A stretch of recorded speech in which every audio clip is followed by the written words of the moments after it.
Sup, guys? Welcome, and hopefully you survived today. Today was not a good day for football. Lots and lots and lots of big injuries. I mean, I should be a little bit more positive. I mean, there was a lot of good football today.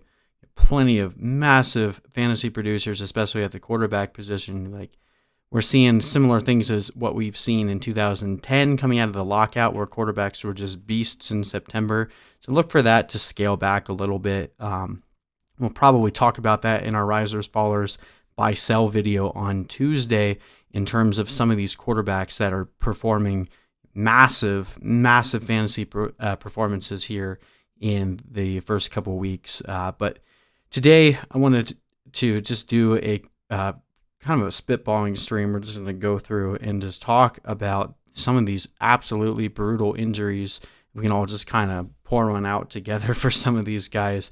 Like I said, today was a brutal day, and my friend and I, that we've been playing fantasy for like over a decade together. It seems like every year there's a week like this, and unfortunately in 2020 there might be multiple weeks like this, but we call it Bloody Sunday. It's where there's multiple key blue chip type starters that go down to injury, and this was most certainly one of the most brutal weeks I've seen maybe ever. Gene Bramwell, one of the more esteemed fantasy doctors, had made mention to that as well, that he doesn't recall ever seeing this many high caliber players injured in a single week. So it was totally brutal every way that we look at it. Cardinals got away without really anything, but at this point I feel like everyone's clock is just ticking. Falcons as well, although they need more help than just going down to injury.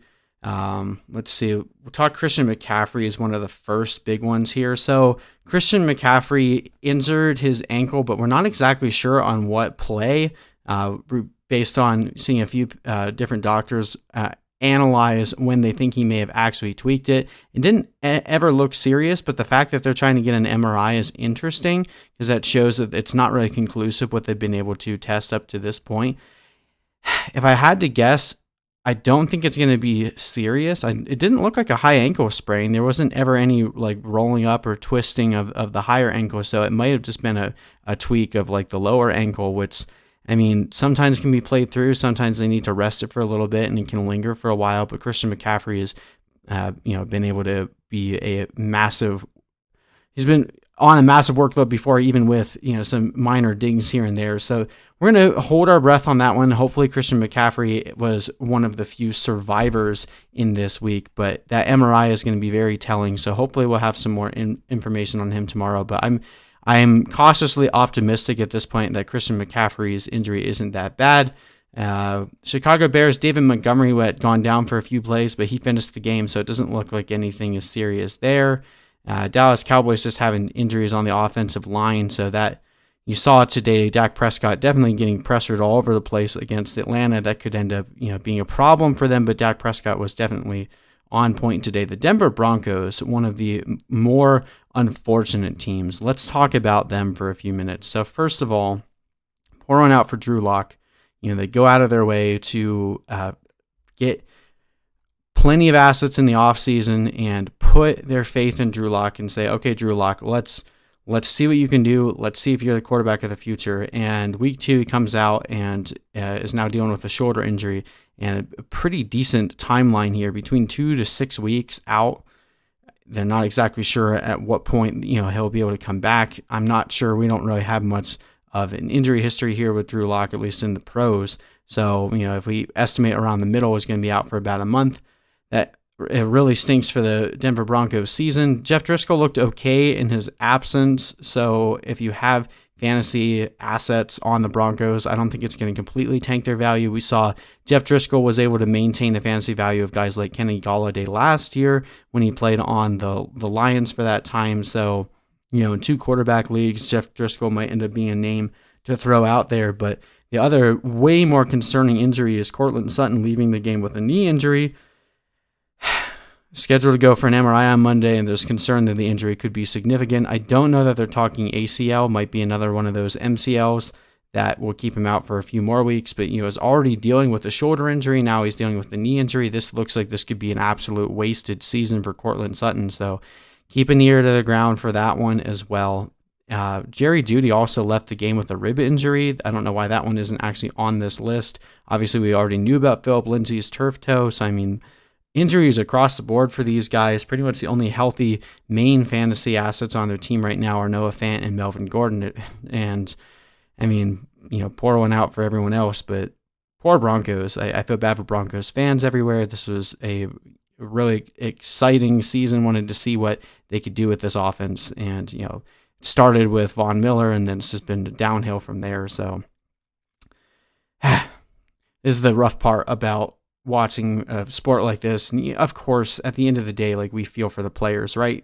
These are actual human beings. It's not just a robot that we're upset that broke down. These are legit human beings in pain dealing with potential loss of their ability in their career. And it's really sad overall. So, keep that in mind, even when you're frustrated looking at your fantasy team and you want to throw your phone in anger and disgust because of all of the crappy things you're going to have to try to scrounge together on the waiver wire, or the crappy trades you're going to have to try to make in order to be competitive this year. Just remember, at the end of the day, these are people that we need to respect and obviously feel remorse for the fact that they're going through these injuries as well.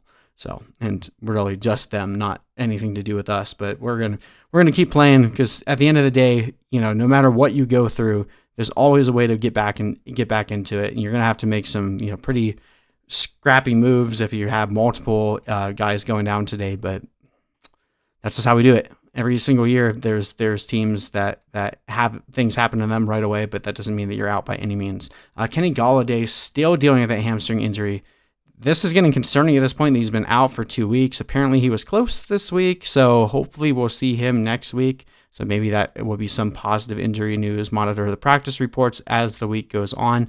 Kenny Golladay is a good buy low at this point. If the team that has him is panicking, if they started 0-2, I think Kenny Golladay is someone I'm going to be targeting heavily in trades, especially if you lost a receiver this week. Davante Adams leaving the game with a hamstring injury, another massive concern. Davante Adams comes out and has a pretty poor performance following up what he did last week. Only 6 fantasy points in PPR leagues today, 3 catches for about 31 yards, I believe, and leaves the game early with a hamstring injury. Now, he was on the sideline after he had suffered the injury. He was talking with the wide receiver coach. It didn't look like he was too out of what was going on. So I have to imagine that the Packers were just playing it safe with their star receiver here. Obviously, as we know, going into the season, we weren't very excited about the options outside of Davante Adams, but that should extend to actual football, not just fantasy football. So with Davante Adams there on the sideline, it didn't appear that he was in any significant risk of a long-term injury. I know he had tweaked the hamstring at some point in training camp as well, so this could be a reoccurrence of that, so that's bad news. But overall, it didn't seem like it's going to be something, at least from what we have very little news on this, but you think there'd be a little bit more reporting on this if it was going to be something severe. So again, another one of those I'm cautiously optimistic on. Don't think that we're going to see any significant time missed for Davante Adams, but holding my breath here. One of my favorite players in the league, so hopefully that doesn't end up turning way worse as the week goes on. So monitor the practice reports, but I think Davante Adams will be back next week. And again here, I'm not sure, they're missing some injuries.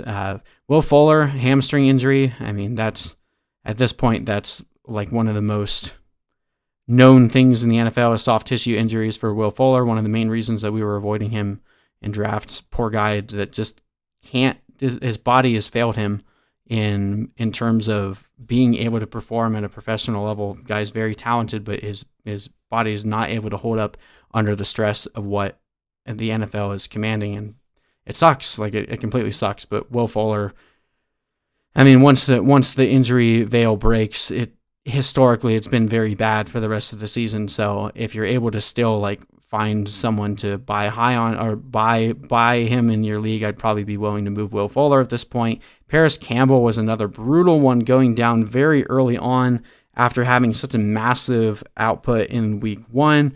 People are super excited, myself especially included. Parris Campbell was one of my favorite sleepers in the offseason. Comes in and is hurt on one of the first plays of the game, had to get carted off the field. The initial prognosis was that it was going to be an ACL injury, but then after further examination, it wasn't a torn ACL, but it was still serious enough to take him out for the entire game. So waiting on the MRI for Parris Campbell. Don't drop him yet. I know most people's waivers don't run until Tuesday anyway, but if you have Parris Campbell, just hang on. We need to figure out what the severity of this injury is, and we'll go from there. So, maybe it's another MCL issue. Maybe it's I don't know. I don't want to speculate. I'm not a doctor by any means. It's just positive news that it wasn't a torn ACL. So hopefully his season is not lost just yet. Keep a prayer out for Parris Campbell. Nothing really severe in Jacksonville. They kind of survived today. Sammy Watkins left the game near the end there. Took a pretty big hit to the head and likely concussed. I don't really see how it could be anything else unless it was a neck injury. So probably going to see Sammy Watkins enter the concussion protocol, and we'll see how he progresses from there. But Sammy Watkins, another one of those perpetual guys that lives on the injury report. Pour one out for him as well. Not someone that we were really that excited about for fantasy anyway, but if you were, excited at what he did in week 1 and were trying to, keep the momentum going that he had carried from the postseason, this could definitely be a massive step back. All right, so the Raiders haven't played yet, so fingers crossed that the Raiders and the Saints tomorrow can survive without any significant injuries. We saw Tyrod Taylor before the game started, just moments before the game started, had to leave the game and actually went to the hospital to examine chest pains that he was experiencing. Again, I don't know much more detail on that, but again, say a prayer for him.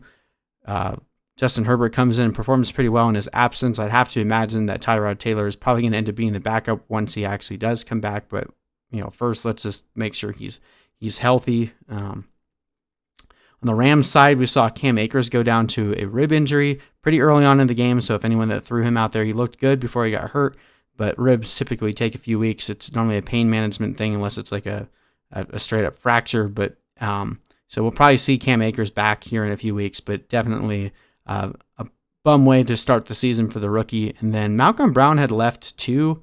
I don't know the severity of his injury, but Darrell Henderson ended up being the running back this week. So that whole situation is a mess. The injuries are just making it worse. But the Rams backfield definitely is something that is going to be a pain for a while until we can actually sort through it. It's not clear. It's about as murky as the Ravens backfield. So again, you're going to keep an eye on this one. Byron Jones going out for the Dolphins doesn't really affect fantasy too much, but looks like it was an Achilles injury. Hopefully it wasn't a torn Achilles. I haven't heard any more on him. Obviously, getting that massive contract in the offseason, this would be a massive blow to the Dolphins, something we can monitor at least in terms of fantasy production going forward. Josh Allen throwing for 400 yards for the first time in his career versus the Dolphins defense here with Byron Jones not there made that very easy to perform. So the Dolphins could end up being very exploitable defense if Byron Jones is not healthy. Nothing really massive on the Vikings. Just with all the other quarterbacks performing really well today, we saw Cam Newton and Russell Wilson and Dak Prescott and Matt Ryan and Ryan Tannehill and Gardner Minshew all have massive games, multiple touchdowns, played really well. And then Kirk Cousins comes out and just lays an absolute egg. I know a lot of people have in their scoring systems, Kirk Cousins finished with negative fantasy points scored. So that was a really, really disappointing day. If you had thrown Kirk Cousins out as a streamer, that absolutely destroyed you this week. So that's a very interesting development there. The Vikings, came in, a lot of people were making them out to be the best team in the North, and now it's looking like they might actually be in the running for Trevor right now. So we'll monitor that situation. Anthony Barr also going down with a shoulder injury. We'll see how severe that is, but another blow to their already shaky defense. The Patriots pour one out for James White, man. This wasn't actually an injury, but he found out like hours before the game started that his parents were involved in a car crash. His father had passed away. His mother is in critical condition. And that's scary stuff. And I just feel terrible for James White. Again, say a prayer for him. And I mean, that's just brutal. Like, I don't know how, like, I couldn't play through that. Like, I would be completely devastated, and I don't really know if we're going to see him again for a while, because that's rough. These guys have a pretty short career if you think about the amount of times they actually get the opportunity to do this. So, I mean, we've seen people play through some pretty rough things in the past, but I wouldn't be surprised if James White is out for a while. So if you were relying on him for fantasy, obviously, first and foremost, be compassionate towards his situation, but understand we're probably going to need to have a different option for now. The Patriots looked really good today, so if he does come back, I'm definitely excited to see what he can potentially do in that backfield. But at this point, just get right whatever you can. And the Saints obviously still dealing with Michael Thomas. There was some hope that he was going to be able to come in and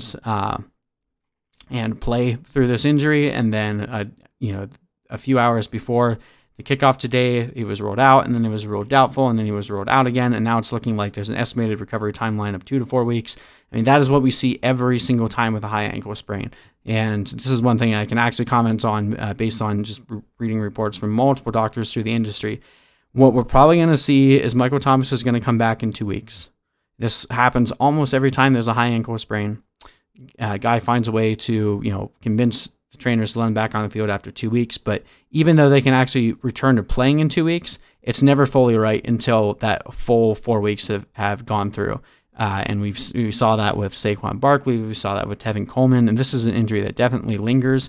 And when they come back, it makes it linger even longer. So what's most likely going to happen if you roster Michael Thomas, he's probably going to come back and have a few dud performances where he's not himself, and it's going to frustrate the heck out of you. And then at that point, there's going to be plenty of people coming to try to buy low on him. I still think at some point in this season, we're going to see full-strength Michael Thomas again, but it could be closer to like week 8 rather than like week 4 or 5 when he originally comes back. So just keep that in mind. Temper your expectations if you are not in the unfortunate predicament of rostering Michael Thomas right now. Keep an eye on this situation, because if he comes back and looks a little slow, looks a little shaky, just remember that, because that's a good opportunity to buy low in a trade with a frustrated fantasy manager that sees Michael Thomas not performing the way that he was hoping for him to. So, and that's what we see all the time with high ankle sprains. It's one of the worst and the most annoying injuries for fantasy managers to have to negotiate, and it's a painful as frick injury as well for the actual player. So pour one out for him. Of course, the biggest news on the day, Saquon Barkley. This is brutal. This is just a brutal week, guys. Like, this was absolutely gross. Saquon Barkley goes down. So for those of you watching the game, he went down with like an arm shoulder injury, and it looked like he was going to end up like having like either like a dislocated shoulder or, potentially a stinger. It's like, oh crap, like he's going to miss some time. And then a couple plays later, he was back on the field, and it's like, man, this guy's a beast. Maybe I would play through that injury. And then the very next play, he goes down and lands weird on his knee, and you haven't confirmed it yet, but anytime that they say it's an ACL, it's an ACL. So Saquon Barkley, I'm going to just call it now, 100%. He's done for the season. Absolutely brutal.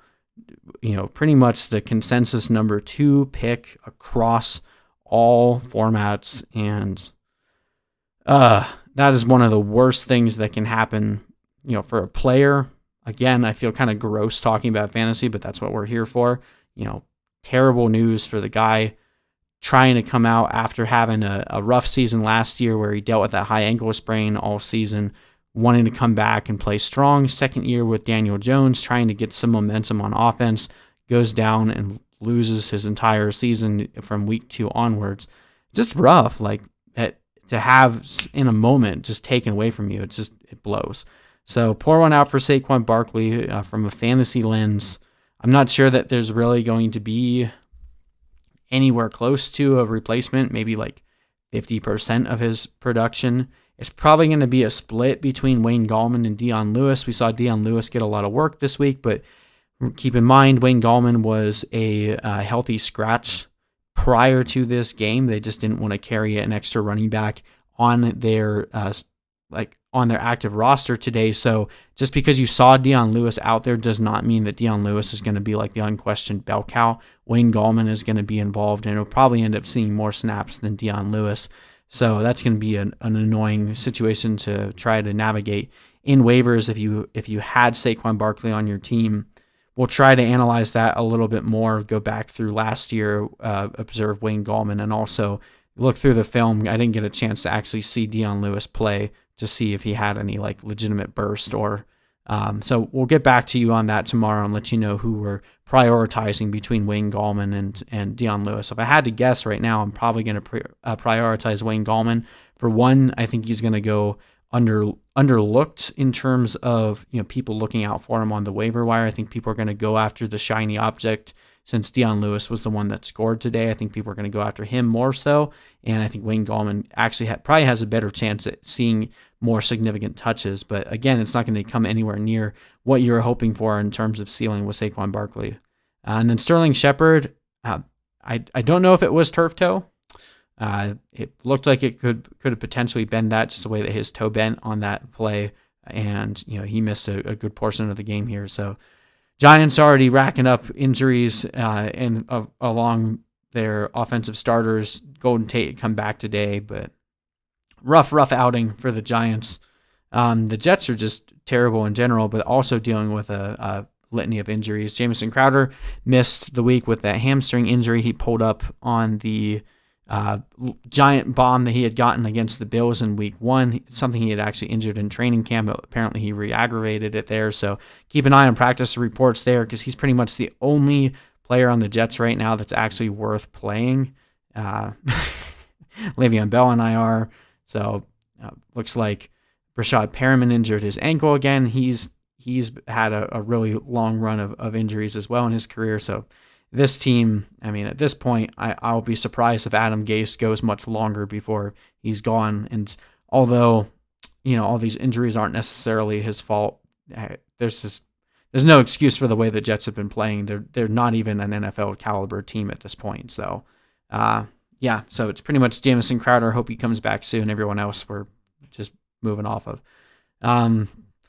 Surprisingly, the Eagles didn't seem to suffer anything worse this week. I saw Miles Sanders and Lane Johnson come back. They did lose this game, but they at least looked a little better than they did against Washington in the first week. The Rams actually looked pretty good. So the Eagles have some things to figure out from a game scheme and a coaching perspective, but at least we saw some positive injury news there. The Pittsburgh Steelers still dealing with some stuff on the offensive line, with David DeCastro being out, but for the most part, they've had a pretty clean game. No one going down to anything serious. We saw James Conner come back and perform well, so pour one out for Benny Snell, but looks like James Conner is back to being the guy. I would definitely take this opportunity if you own James Conner or roster James Conner. Go after if you don't have Benny Snell, go after the person that has him in this moment of disappointment, especially if the person that has Benny Snell played him this week and he put up a complete dud. I would definitely go and try to grab him now, because as we know, James Conner in the past, just because he goes a few weeks without having a recurring injury, it does seem to crop up again. So should James Conner have a recurrence of this ankle injury or another injury pops up, we saw that Benny Snell was able to operate pretty well in week 1 in the absence of James Conner. So take this opportunity to go shore up that position, because it was looking like in week 2, if you hadn't done that, you made a major mistake. You're going to get a second opportunity to fix that. Ooh, okay. The 49ers, the curse of the team that loses the Super Bowl is absolutely real this year. So we have Raheem Mostert avoided a ACL injury. He suffered a mild MCL sprain, but my guess is he's probably going to be out for at least a couple weeks. Fortunate that he isn't going to miss any more time than that, but that was a scary injury. Coleman also leaving with a knee injury, like just brutal all over the place for knees in the 49ers. Jimmy Garoppolo picked up a high ankle sprain.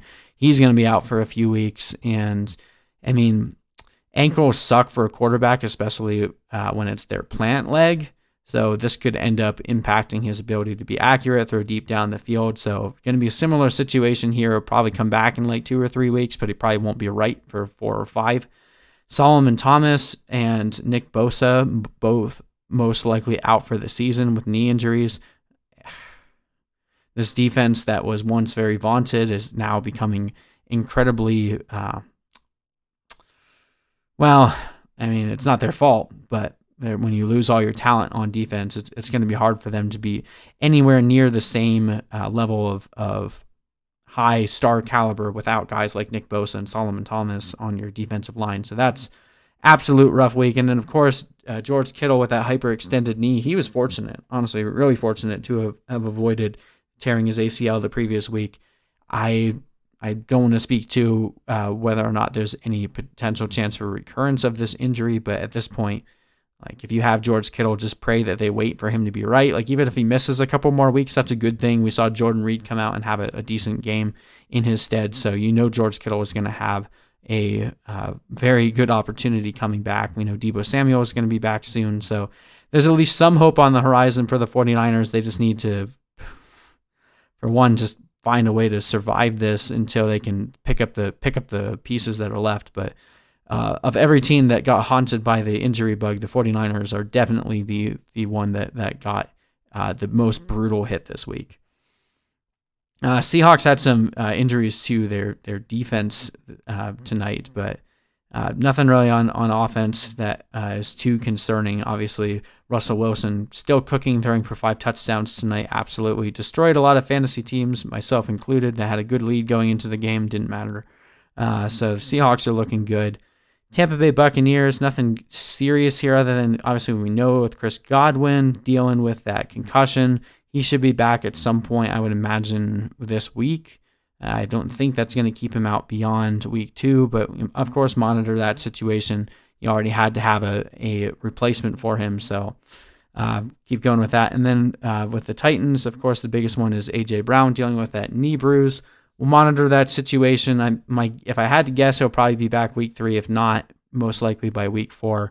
But they just want to make sure that he's right. We see the Tennessee Titans are still looking really efficient on offense. Ryan Tannehill having himself a wonderful day today. So A.J. Brown is someone that I'd also be looking to buy low. If you have the fantasy manager that drafted A.J. Brown is freaking out, they're 0-2, and they don't know what to do, I think A.J. Brown is a great buy low at this point. Washington didn't really have anything massive either, so that's pretty much it in terms of major injuries. But what did you guys go through this week? Anyone that lost multiple players, definitely pour one out for you. I feel like even if you lost your matchup this week, if you survived the week without any brutal injuries to your team, you technically won, because most likely the team that you're about to play next week is having to pick up the pieces from week 2. So yeah, starting Dak Ridley and Aaron Jones is a good way to feel good about this week. It seemed like there was either massive explosion plays or really down performers or people getting hurt this week. It was all across the board. Week 2 was an absolute brutal week for injuries, for underperformers, and it's going to be really fun trying to pick up the pieces and going back to analyze. So that being said, I need to go grind the film. I need to go see what actually happens. So that way I can give you guys more insightful analysis over the course of the next week. So if you watched this video, thank you. Thank you for joining us. Hit me up in the comment section if you have any questions, trade requests. We're still working on a trade calculator. I'm going to try to get that out this week for you guys that are trying to fix your teams. So keep an eye out for that. And yeah, so thank you guys for joining. We'll see you guys in the next video. Good night.